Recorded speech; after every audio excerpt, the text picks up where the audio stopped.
आप लंबी बात करना चाहते मैं हैं सिर्फ या 1 मिनट लूंगा आपका। क्योंकि जनाब नमाज चेयरमैन, मगरिब और अफ्तारी के लिए चेयरमैन, मैं आपको अपनी एक तशवीश से आगाह करना चाहूँगा। मैं इस बहस में नहीं पढ़ना चाहता जो हो रही है।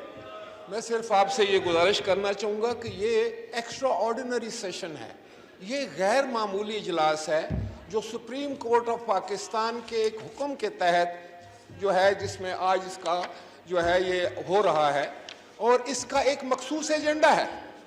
10:30 बजे जो था वो सुप्रीम कोर्ट और पाकिस्तान का हुक्म है, ऑर्डर है, फैसला है कि हमने ये इजलास मुनक्कद करना है, आपने मुनक्कद किया। अब उस एजेंडे पर आप नहीं आ रहे, तो मैं ये समझता राजा हूं साहब, कि इसके ये ऊपर उस मैंने अदालती फैसले की चेयर ने अपनी बात कर दी है, इसको रिपीट। नहीं, मैं 1 सेकंड लूंगा सिर्फ एक। Thank you ji. ईवान की कार्रवाई नमाज मगरिब और अफ्तारी के लिए 7:30 बजे तक का वक़्फ़ा किया जाता है। Thank you ji.